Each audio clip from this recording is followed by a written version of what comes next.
Falamos de Pablo Marçal, uma figura que eu queria conversar com o senhor, que eu tenho muito medo do que ela pode se tornar no futuro desse país, que é o Nicolas Ferreira. Tá. Ótimo. Tá. O senhor vê ele como essa ameaça, como eu vejo? Vamos lá, então. Vamos. Será que eu posso pedir um café? Claro. Porque sem café eu não vivo. Pode ser bem forte, triplo. Nicolas Ferreira, vamos lá, então. Se você quiser ficar ali no switcher e o João fazer. Nicolas Ferreira. Vamos lá. O Nicolas Ferreira, de todos os que estão aí, é o mais preparado. Embora há uma coisa curiosa, as pessoas consideram que o Nicolas Ferreira é um bom orador. Isso é muito curioso. Se vocês pararem para escutar com seriedade, como eu faço, 10 minutos do Nicolas Ferreira, a sucessão de erros crassos de português é absolutamente alucinante. Já reparou nisso, Felipe? Como assim? Ele comete Na oratória, você fala? Ele fala sem parar. E ele tem muita convicção. Mas, do ponto de vista da frase, a cada 2 ou 3 frases, ele comete erros de português primários. Mas, assim, erros absolutamente espantosos. Se você colocasse aqui agora qualquer vídeo, escolhesse aleatoriamente qualquer vídeo do Nicolas Ferreira, e você escutar com atenção a construção da frase e a frase mesma, a sucessão de erros crassos de português é espantosa. Tendo dito isto, dessa geração é o mais brilhante. Por quê? Porque o Nicolas Ferreira tem algo em comum. O Nicolas Ferreira é a junção da teologia do domínio, isto é, de uma certa corrente dentro da multiplicidade do universo evangélico. Isso, quem tiver curiosidade de entender o que é a teologia do domínio, eu recomendo ter um corte aqui da sua última vinda, que exatamente. Fez o maior sucesso esse corte, inclusive. Ele representa esse corte específico da pluralidade do universo evangélico. Aliás, eu conheço os pastores e pastoras maravilhosos para vocês entrevistarem. Nossa, progressistas, extraordinários. Bom, ele realmente é evangélico. Eu não tenho, por exemplo, uma figura como Silas Malafaia me causa muito incômodo. Porque no caso do Silas Malafaia, é cada vez mais evidente que o Silas Malafaia não deve ser chamado de pastor, ele deve ser chamado de o político Malafaia. Me parece cada vez mais evidente que ele não é uma liderança religiosa. Ele é uma liderança oportunista, que adultera e deturpa de forma deliberada o repertório bíblico que ele domina como poucos, para obter ganho político. Eu tenho enorme respeito pela fé evangélica, tenho um desprezo invencível por figuras como Silas Malafaia. Eu não incluiria o Nicolas Ferreira nessa categoria. Eu sei que ao dizer isso, eu vou surpreender muitas pessoas, mas eu não incluiria porque eu vejo no Nicolas Ferreira, e eu frequento muitas igrejas evangélicas. Eu sou muito amigo de um pastor batista, chamado Sérgio Duzilek, que aliás vai lançar um livro daqui a pouco, chamado Evangelistão, pela Cotter Editorial. Eu escrevi o prefácio. É um ótimo convidado. Recomendo muito que vocês convidem. Ótimo convidado. Vai ser uma surpresa para vocês encontrar um pastor batista com a abertura mental do pastor Sérgio A gente esteve aquaqui com o pastor o Henrique. Que eu admiro profundamente. Brilhante, outra mente. O pastor Henrique Vieira. Vai ser uma surpresa similar. Grande flamenguista. Eu vejo no Nicolas alguém que, de fato, é profundamente evangélico. Nossa, isso é uma surpresa para mim, porque eu achava que, como esses mercadores da fé, ele era um cara que usava isso. Ele está usando, mas eu não coloco na mesma categoria do Silas Malafaia. Porque ele acredita naquilo que ele está dizendo. No Nicolas Ferreira, isso é a minha intuição. Nossa, professor. Não afio, é a minha intuição. Mas eu acho que isso aproveito para esclarecer um pouco o meu trabalho. Isso é bem importante, Rodolfo. Eu, na medida do possível, nem sempre eu consigo, mas na medida do possível, eu tento, deixa eu pensar no verbo correto. Quer dizer, na medida do possível, eu tento abstrair o fato de que tudo que o Nicolas Ferreira fala, eu me coloco no lado diametralmente oposto. Claro, eu entendo. Tudo que o Nicolas Ferreira fala, eu estou do lado diametralmente oposto. mas eu acho que é a minha obrigação de tentar realmente entender de onde ele está falando. Sim, é isso que eu também entendo. Fica E bem quando eu longe, assisto, né? também faço isso. É isso. Mas meu ponto é, ele acreditar naquilo que ele fala e ser um evangélico torna ele mais ou menos perigoso do que essa... Muito mais perigoso. É esse o ponto. Muito mais perigoso. Porque ele tem uma... Quando as pessoas dizem, mas o Nicolas Ferreira é um excelente orador, é que as pessoas estão sendo seduzidas pela sinceridade que há nele. Só entre nós, de novo, alguém pode acreditar na sinceridade da fé do Malafaia? Não dá, né, gente? Jamais. Acreditar em Bispo Macedo... A pessoa tem que estar muito mal cognitivamente falando. Agora, nós negaríamos que o Silas Malafaia tem um profundo conhecimento da Bíblia? Não. Eu não nego. Ele cita quase todas as falas. Eu já vi várias pessoas do meu campo entram respeitosamente nas minhas redes sociais para dizer, professor, ele não domina a Bíblia, professor, ele não conhece. Eu digo, calma. O Silas Malafaia tem um conhecimento profundo das Escrituras. É formado em psicologia, é um homem muito bem preparado, é um excepcional administrador, construiu um império. Reconheçamos o óbvio.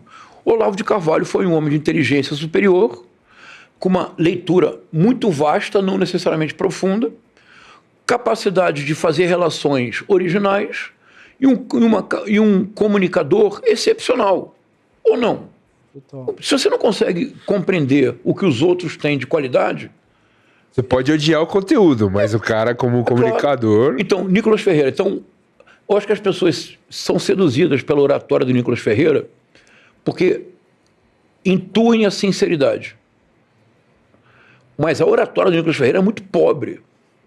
Presta atenção, quando vocês escutarem... Eu peço que todos que nos escutam agora, ao escutarem o Nicolas Ferreira, esqueçam o conteúdo e pensem no que ele está dizendo. Os erros são brutais. Às vezes eu fico nervoso, eu tenho vontade de dizer, meu amigo, eu vou lhe dar uma aula de português, assim. Mas você já acha que esse tipo de erro de português não acaba conectando mais até? Não, porque no caso dele é incúria, é inépcia, não é tentativa de ser popular. Por exemplo, o Silas Malafaia fala muito assim, tu vai, que é uma forma de conectar com o povo, porque as pessoas, ninguém fala o tempo todo, tu vais, as pessoas falam, tu vai. Então isso é uma forma de conectar. No caso ele é erro, mas... Então, sinceridade da fé evangélica. O Nicolas Ferreira. Porque, por exemplo, ninguém atribuiu ao Bolsonaro. O Bolsonaro batizou-se no Rio Jordão para ganhar voto. Em geral, os evangélicos, como Nicolas Ferreira, não têm uma relação muito profunda com o Olavo de Carvalho. Porque o Olavo de Carvalho, que era um católico tradicional, conservador, desprezava os evangélicos. O Nicolas Ferreira, ele é olavista, foi aluno do Olavo de Carvalho. Há um vídeo que é bem impressionante, o Nicolas Ferreira, com os 18 anos, na versão Clubber do Nicolas Ferreira, que tem umas fotos engraçadas dele, muito jovenzinho. Clubber é muito bom. Não é a versão Clubber. Versão fã de Justin Bieber. A versão Nicolas Bieber Ferreira, não é isso? Aí em que ele vai entrevistar o Olavo. Foi que ele falou que adora ser chamado, assim? Nick. Nick, eu adoro que me chamem de Nick. Então, ele pergunta para o Olavo de Carvalho, como é que a direita pode fazer para chegar ao poder? O Olavo de Carvalho olha para ele e fala assim, eu vou repetir o que eu escutei de José Dirceu. Que, aliás, é um homem brilhante, hein? José Dirceu, um homem brilhante. Não, esse dá pra vir aqui também. Eu tô tentando trazer, já tem um ano e meio. Eu vou colocar vocês em contato com uma pessoa que vai tornar possível. Olha só. Bom. Um homem brilhante, José Dirceu. As análises que o José Dirceu faz... Não, é impressionante. Ele é um dos maiores... Uma coisa absolutamente deslumbrante. Bom, ele diz assim para o Nicolas Ferreira, vou responder como eu escutei uma vez José Dirceu falar para uma pergunta similar da esquerda. Trabalho de base, trabalho de base, trabalho de base. O que o Nicolas Ferreira faz há 3 anos neste país é trabalho de base, trabalho de base, trabalho de base. O projeto de ocupar o Senado antes de voltar ao Executivo é trabalho de base. Então, Olavo de Carvalho, evangélico, pauta de moral e costumes, e ele agora, vocês repararam uma coisa curiosa? Eu nem sei se eu deveria dizer isso, mas vamos lá. Porque ninguém está nos escutando, só nós 3 aqui conversando. Estamos no bar. Vocês querem fazer uma coisa curiosa? É que quando eu estudo essas personagens, eu li o que eles escrevem e eu observo assim. Vocês repararam que o Nicolas Ferreira está passando por uma transformação física? Similar à do Mark Zuckerberg? Não. Que bom. Então, vou dizer o que eu acho, vocês me dirão se é delírio. É um fenômeno comum que as pessoas, no processo de radicalização política da extrema-direita, elas entram no jiu-jitsu, fazem musculação, obviamente, por vezes, tem um estímulo que não é necessariamente fruto do esforço duro na academia, Sim. e vão crescendo, Sim. vão crescendo. O suco. Vão engrossando a voz, não é isso? Sim. Vão assumindo... Tô até vendo o Instagram dele aqui. Veja aí. Vão assumindo um physique de rôle do líder de extrema-direita. Sim. Falam mais grosso, mais duro. Aquele cara que foi preso lá, o careca lá. Por exemplo. Aquele cara... Por exemplo. Veja no Instagram, compara o Nicolas Ferreira com 18, 19 anos e veja ele hoje. Até com um pescoço mais... Está vendo? Não estou certo? Ah, Isso, obviamente, isso é um projeto. Rodolfo, isto que eu estou dizendo, isto é um projeto, Felipe. Para chegar ao Poder Executivo, ele não pode chegar ao Poder Executivo. Aquele menino franzino, com a voz fina, ele agora precisa impostar a voz, ele precisa adquirir massa muscular, porque isso é indispensável na política da extrema-direita, essa projeção de uma imagem física como, na verdade, fruto de um conjunto, de uma totalidade. É impressionante, não é, Felipe? Se os que estão nos escutando agora fizeram o mesmo que o Felipe está fazendo, viu, tem razão, não tem, Felipe? O senhor quer açúcar no café Não, ou toma vai? puro. Toma puro. puro. Muito obrigado. tem total razão. Isso passa a sua forma física também impõe uma linguagem É isso. de força, de... Rio de Janeiro, manifestação 2024. Nicolas Ferreira, assim com uma aparência, eu quase usei um adjetivo que eu não vou usar, mais fortalecido, claramente mais fortalecido, mais musculoso. Ele pega o microfone e fala, porque o que nós precisamos, e faz um esforço para engrossar a voz, o que nós precisamos, e o que ele fala torna Freud quase que desnecessário, não é? Porque não tem inconsciente, está tudo à flor da pele, né? O que nós precisamos é de mais homem. Pausa dramática. Com testosterona. Puta, Cara, por que o senhor Vocês acha lembram que... disso? claro. O senhor acha que Isso a galera acontece- tem essa fixação Não, isso acontece por no mundo inteiro. testosterona, Isso acontece no mundo coisas inteiro. fálicas? É um negócio Olha, louco, velho. se você perguntar a minha opinião pessoal, eu acho, na verdade, que eles têm muitos problemas de sexualidade, mas deixa eu esclarecer bem o que eu estou dizendo. Eu não tenho nada... Veja, eu tenho um irmão que é homoafetivo, que é o João Henrique, é 20 anos mais jovem do que eu, é uma das minhas paixões na vida. Eu sempre fui uma espécie de pai dele, ele é homoafetivo, ele é casado com uma pessoa maravilhosa, um americano chamado Rob. Viajei para os Estados Unidos para ser padrinho do casamento. O que eu vejo, que eu estou dizendo, problemas com a sexualidade, não é que seja problema ser homoafetivo, eu não sou louco. Claro. É que se você não assume, aí você tem problema, você percebe? Claro. Porque você passa a ter um ódio de tudo. Se você não pode assumir quem você é, se você não pode viver o desejo como você realmente o sente, a sua vida deve ser um inferno, Rodolfo. Imagina que... Aquele caso do, não sei o que, Hernandes lá, que tem na Netflix, lá um jogador de futebol americano que matou geral, o cara era gay e não ele não podia, dentro do futebol americano, Não podia assumir assumir, o cara, cometeu crimes e tal. Que é uma coisa terrível. Né? foda, Então, em boa parte da extrema-direita, existe, evidentemente, um problema claro com a própria sexualidade.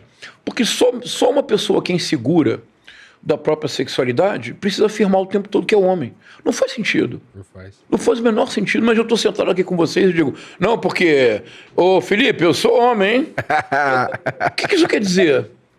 Chega a ser caricato, não é? É, sem dúvida. Então, Mas isso não tem a ver também com a questão moral de ficar batendo? Porque eu sinto que Nicolas, Silas e tudo mais, por métodos diferentes, eles possuem uma retórica muito baseada no moralismo, assim. Cara, tudo que eles vão falar, eles puxam para um lado moral de hierarquizar o que é certo e o que é errado, assim, na sociedade. Eu acho bizarro. Essa é uma estratégia importante da extrema-direita para hiperpolitizar o cotidiano. Porque, veja, então imagina, vocês não têm filhos ainda. Imaginemos que vocês já fossem pais. E fossem pais de uma menina de 7 anos e de um menino de 8. Imaginemos que você está num ecossistema de desinformação e vocês são convencidos, quer dizer, de maneira honesta, vocês acreditam numa falsidade. Que esse é um ponto importante também do meu trabalho. Eu não parto do princípio que uma pessoa que acredita numa falsidade é desonesta. Você pode honestamente acreditar numa falsidade. Claro. Se você for levado a isso por um poderoso ecossistema de desinformação que trabalha 24 horas por dia, 7 dias por semana. Como eu frequento canais do Telegram e do WhatsApp bolsonaristas, eu vejo o que acontece. Como é esse ecossistema de desinformação permanente. Eu acompanhei, eu acho que todo mundo que tiver honestidade intelectual, nem no Brasil de hoje, acompanhou um parente próximo, Claro. um amigo de infância, um colega de trabalho, diria o Silvio Santos, né? Um colega de trabalho acompanhou uma ex-namorada, um ex-namorado, passar por um processo de radicalização. Que geralmente começa assim, 2017, 2018.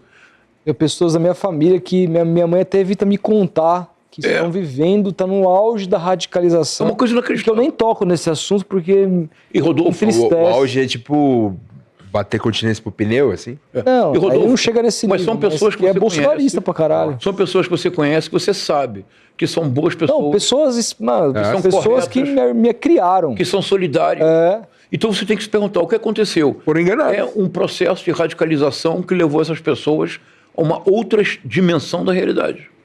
Uma outra dimensão, que já é outra coisa. Então isso tem acontecido com muita frequência. E o plano da moral, Felipe, é fundamental para isso. Por quê? Veja, então imagina, você tem um filho, uma filha de 7, um menino de 8 anos.